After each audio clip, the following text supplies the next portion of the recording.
A continuación le presento una entrevista que le hice ayer a Marco Fernández sobre el tema educativo en México. Muy interesante. Me da mucho gusto saludar a Marco Fernández. Él es profesor investigador de la Escuela de Gobierno del TEC de Monterrey e investigador asociado de México Evalúa. Marco, ¿cómo estás? Muy buenas noches. Hola Leo, muy buenas noches. Oye, ayer, bueno, perdón, el lunes, en la mesa que tenemos todos los lunes, a propósito de este escándalo de la secretaria de Educación Pública, Delfina Gómez, nos dimos cuenta que los medios hemos dejado a un lado el tema de la educación que estuvo tan presente en los sexenios de Calderón y sobre todo en el de Peña Nieto. Y tenemos la idea de que esto se debe a que no es la educación un tema prioritario para el presidente López Obrador, que es el que más o menos va marcando la agenda pública. Y entonces dije, hombre, pues tenemos nosotros que por lo menos retomar este tema aquí en la hora de opinar, porque es muy importante. Y por eso te invitamos, Marco, con la idea de seguir, de darle un seguimiento más permanente al tema de la educación. Y la primera pregunta es, a ver, Marco, la última vez que hablé contigo, tú dijiste que era un desastre el tema del regreso a clases después del confinamiento, que también fue un desastre. En fin, danos una idea, danos una idea de dónde estamos ahorita en términos educativos con la permanencia del COVID-19. Pues mira, Leo, el inicio de clases en este 2022 está siendo pues complicado. Como sabemos, pues está multiplicándose el caso de los contagios por la variable Omicron y eso ha hecho que 9 estados del país han decidido retrasar los regresos presenciales a las aulas y que el resto de los estados están haciéndolo en un formato híbrido. En la conferencia mañanera del martes, la secretaria Delfina dio una actualización de las estadísticas que reportan las entidades de cómo va el regreso y lo que, de acuerdo a las propias cifras que dio a conocer, es el 51.7% de los alumnos está yendo de alguna manera, al menos algunos días, presencialmente a las aulas en todos los niveles educativos, 66% de los docentes y 75% de las, sí, perdón, 71% de las aulas están Uh regresando. -huh, Perdón, déjame volver a confirmar las cifras. 71% de las escuelas, uh -huh. 82% de los docentes y 51% Ok. de los alumnos. Esto es una caída respecto a las cifras que se habían dado a conocer hacia finales de noviembre. Ahora bien, en estos casos de los estados que han dicho que están en modelo híbrido e incluso varios de ellos, la gran mayoría, 14 de ellos han dicho, bueno, es voluntario, Uh los -huh. papás o los directores tienen que decidir. Pues hay entidades como por ejemplo Guerrero o Chiapas, que aunque dicen que es voluntario, la verdad es que no tienen condiciones para que realmente sea híbrido, es decir, una mezcla de presencialidad con la distancia. A ver, La cuéntanos, parte, perdón que te interrumpa ahí, Marco, ¿qué es esto híbrido? Porque cuando hubo el confinamiento estaban las famosas clases por televisión. Yo no sé si sigan, yo no las he visto en la tele, pero a ver, te pregunto, ¿qué es el formato híbrido?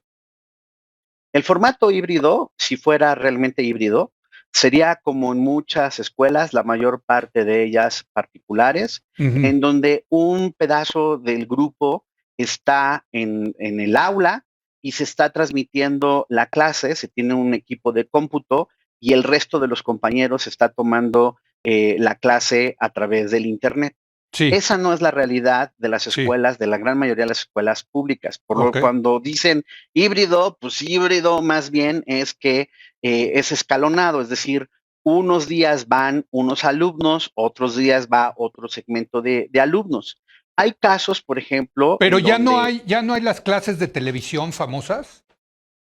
híjole, pues lamentablemente, Uh en -huh. esto de la austeridad republicana y confirmando que la educación no es prioridad para este gobierno, pues se canceló los contratos para la transmisión de las clases a la distancia y Mm, entonces el famoso aprende en casa Sí, solo está disponible en la plataforma de YouTube para aquellas familias que que puedan tener tienen. acceso al Internet, porque pues Ujú, si tú eres un niño, una niña, un joven ujú, de familias de menos recursos, pues esa ya tampoco fue alternativa. ujú, Entonces, esto sí es un problema porque por un lado tenemos, digamos, dos aspectos que no deberían de estar en tensión, que es el derecho a la salud y el derecho a la educación. Se ujú, tienen que hacer todos los esfuerzos para mantener claro. las escuelas abiertas, pero pues la verdad es que cuando uno observa en el mundo cómo para poder hacer esto de maximizar el tiempo de las aulas abiertas,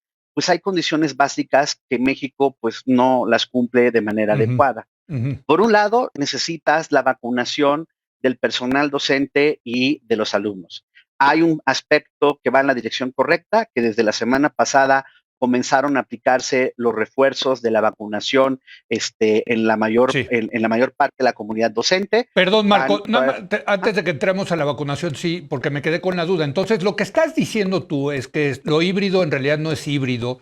Y lo que está ocurriendo al solamente ir 50% de los alumnos a las aulas y el otro 50% no, es que no sabemos los que no van si están estudiando, no están estudiando, cómo están estudiando. Para que nos quede claro sin eso. duda, sin Ok. duda. Incluso Ujú. hay lugares como Jalisco que la Sí. autoridad dijo que quienes decidan permanecer a la distancia tienen que autogestionar su aprendizaje. Pues hazme el favor, Pues si eso ahora sí va que a eso, haber ¿qué muchos significa? resultados. ¿Qué significa Pues que autogestionar? aprende cada quien de la mejor manera posible, a lo mejor con el apoyo de tus mamás, de tus papás, pero pues no hay ninguna facilidad para No. poder tener contacto con tus docentes y demás. De ese grado es pues la importancia que tiene la Sí. educación para el gobierno federal y para muchos gobiernos de los estados. Esa ¿Y, es la verdad. y cómo los van a evaluar al final del año? ¿Los van a pasar independientemente? ¿Se van a hacer de la vista gorda? En fin, ¿qué va a pasar con eso? Pues con franqueza tenemos un gran juego de simulación, Ok. porque la autoridad federal ha ordenado que por disposición nadie puede ser reprobado para el pase de año escolar. Ujú, Entonces, pues vamos a tener, lo están reportando muchos docentes, que pues recibieron alumnos que supuestamente pasaron de grado desde el ciclo escolar anterior, pues que aprendieron muy poquito o prácticamente nada, y pues se supone en el calendario bien bonito que se veía en ujú, el escritorio de la burocracia educativa, pues hasta el 30 de noviembre iban a acabar el repaso. Obviamente eso pues, no es factible y sí traemos un problema serio en donde, por un lado, sabemos que hay afectaciones a aprendizajes, pero como hemos platicado, ujú, hay la decisión de no financiar ninguna evaluación diagnóstica. Hay tres casos que me parece importante destacar, con excepción, que ejemplifican que algunas entidades están entendiendo que tienen que asumir la mayoría de edad.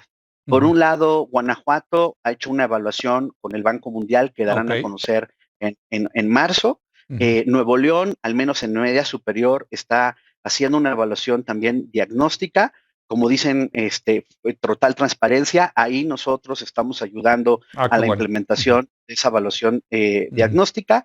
Y en el caso de Querétaro, también ha dicho que quiere que se va a hacer una evaluación diagnóstica. Son los únicos estados de las 32 entidades, incluyendo la Ciudad de México, que han hecho evaluación. Entonces, Déjame, traemos un problema de estar a ujú. ciegas respecto a la afectación del aprendizaje.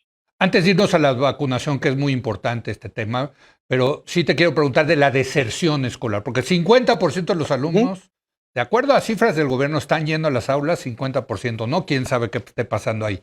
Pero hay un porcentaje que desde que empezó este maldito bicho el COVID, pues ha desertado y ya no va a la escuela. ¿Tenemos Lamentablemente sí. números? ¿Tenemos números, Marco?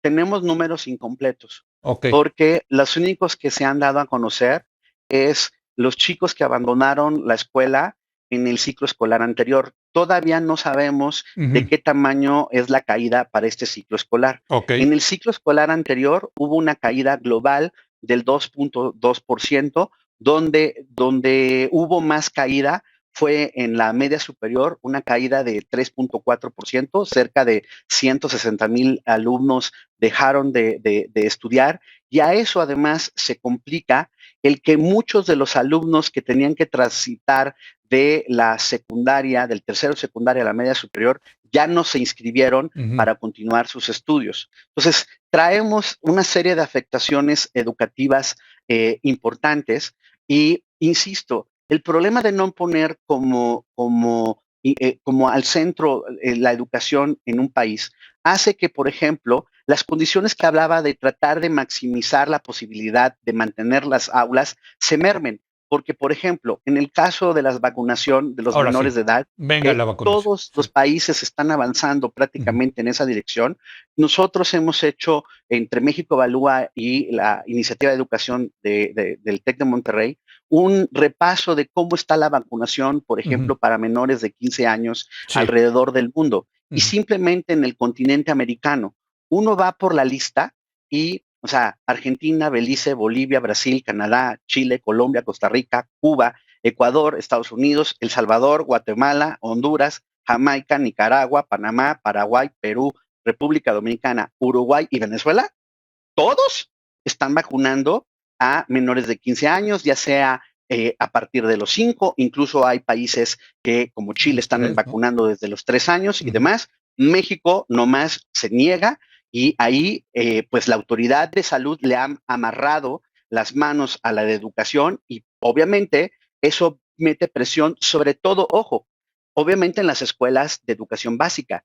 En la parte de la media superior y superior, donde sí empieza a haber vacunación de los jóvenes, pues también llama la atención, por ejemplo, cómo pues diversas, sobre todo universidades públicas, han decidido irse a la distancia, a pesar de que sus comunidades están vacunadas, ¿no? La Universidad de Guadalajara, la de Guanajuato, la de Puebla, la de Yucatán, son algunos ejemplos en donde están a la distancia, otros están en formato híbrido como la UNAM. Entonces, eso también hay que reconocer que incluso con la vacunación hay algunos lugares que se resisten a tener clases presenciales. Pero además, el otro aspecto básico, pues es el cubrebocas, y ya sabemos, te lo han dicho los expertos médicos, son este tipo de cubrebocas. No son los cubrebocas de tela. Y yo entiendo, o sea, que la economía no está en las mejores condiciones. No, pero México, a Familias, ver, pero México es un país de renta media que tiene los recursos para comprar los tapabocas, cubrebocas que sí funcionan, que son los N95 y y los eso KN95. lamentablemente, Sí, perdón, perdón. no se ha hecho. Sí, Estoy de acuerdo. Y sí, eso no se ha hecho, sobre todo pensando en las familias de recursos más claro. restringidos. No hay ningún apoyo en ese aspecto. Y después, cuando nos dicen que pues no hay contagios y que no queda claro que las escuelas sean signos de contagio, a ver, aquí creo que hay que ser cuidadoso. Es cierto que no tenemos evidencia de que las escuelas hayan sido lugares de mayores contagios, pero ojo, Leo, por ejemplo, al igual que pasa en el resto de la población, pues hay una negativa de hacer pruebas. Y solo para contrastar, yo entiendo perfectamente que la economía de Estados Unidos es muy distinta, pero Sí, allá el presidente Biden ha ordenado que solo para las escuelas va a haber disposición de 10 millones de pruebas para detectar los casos asintomáticos y tratar de claro, claro. minimizar problemas de contagio. En México, nada de nada. Entonces, sí traemos un problema. No hay información, por ejemplo, de cuántos docentes tenemos infectados y qué estrategias tenemos para poder mandar docentes sustitutos en estos modelos híbridos, entre comillas, que han tenido las escuelas, Muy particularmente bien. las públicas. No tenemos información de las afectaciones de aprendizajes. No tenemos vacunación de los menores de edad. Pues el panorama, a mí me gustaría traer una mejor noticia, pero no pinta bien. Y yo insisto, es muy desesperante. Qué bueno que aquí tenemos este espacio, pero ¿dónde está la exigencia social para Sí, decir, basta ya, no se pueden hacer tontos respecto a la vacunación de menores, tontos respecto a no dar cubrebocas, tontos respecto a querer negar la información de la afectación de los aprendizajes? Ni siquiera en la mañanera se atreven a decir, no, pues miren, por niveles educativos, por estados, así vamos regresando. No se vale. Y obviamente, peor, o sea, tú dime ¿cuándo has podido entrevistar a la secretaria de Educación o a alguno de los secretarios? Porque no quieren dar la cara. Que por cierto, cuando estaba Esteban Moctezuma, sí quería hablar y sí informaba con toda responsabilidad. Marco Fernández, muchas gracias. Vaya panorama. Gracias, querido Marco. Gracias como siempre, Leo.